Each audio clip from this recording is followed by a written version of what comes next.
कही जाती है। आप उस देश में जन्मी हो जिस देश के कबीर ज्योतिबा फुले बाबा साहब अम्बेडकर जैसे महामानव जन्मे। आप उस देश में उस धरती पर जन्मी हो बहनों जिस धरती के कोने कोने से उत्तम शासन रक्षासी की भूमि हो जाती, जिस देश के कोने कोने में बुद्ध के ज्ञान की धारा बहा करती। इसलिए बहनों थोड़ा जागरूक हो कहना है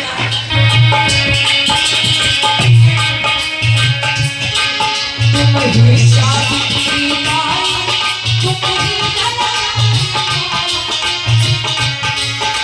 ही सावित्री बाई,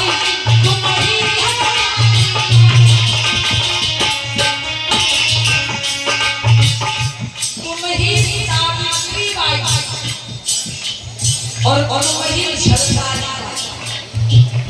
माताओं बहनों एक नारी ही की सावित्री बाई फुले माली समाज में जन्मी 3 जनवरी सन 1831 को महाराष्ट्र की धरती पर माता सावित्री बाई फुले बहनों जब इस देश में नारी को स्त्री को बिल्कुल भी पढ़ने लिखने का अधिकार नहीं था,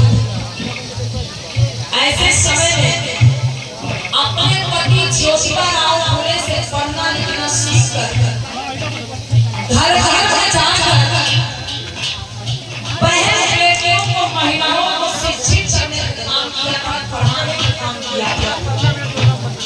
अर्थात हम कह सकते हैं इस देश के सबसे पहले शिक्षा की अलग जगाना, इस देश के सबसे पहले नारियों को पढ़ाने वाली, इस देश की प्रथम शिक्षिका, प्रथम पढ़ी लिखी महिला अगर कोई है तो माता सावित्री बाई फुले। आपकी शिक्षा की देवी, विद्या की देवी कौन है? माता सावित्री बाई फुले। अगर वो न होती तो शायद आज इस देश के नारियां शिक्षा के महत्व को समझ नहीं पाती। माताओं बहनों ये नारी ही थी जो तुम ही सावित्री बाई, तुम ही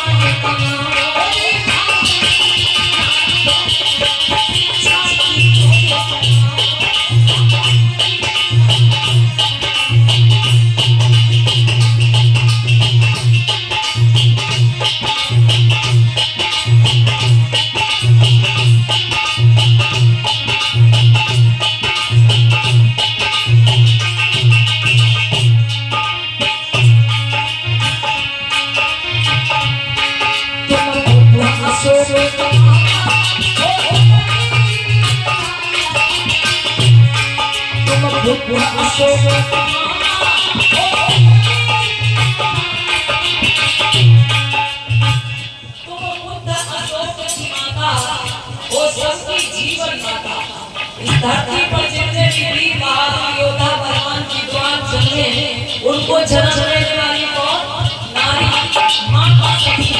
लेकिन उसी नारी को क्या किया गया कि नारी तो अबला होती है। बड़े बड़े कवियों ने नारी को क्या किया? अबला। नारी अबला, इसके अंदर कोई बल ही नहीं। अरे भैया विचार करो, जो स्त्री पुरुष को जन्म देती है और 5 वर्ष के बड़ा करती है वो नारी अबला कैसे हो सकती है? लेकिन नहीं, लिखने वाले ने लिख दिया अपना बहनों आपके लिए कि नारी जो है वो अबला, मतलब उसके कोई बल ही नहीं। बहनों आप अबला नहीं हो, अपनी ताकत को पहचानने की जरूरत है। कहना तुम खुद अशोक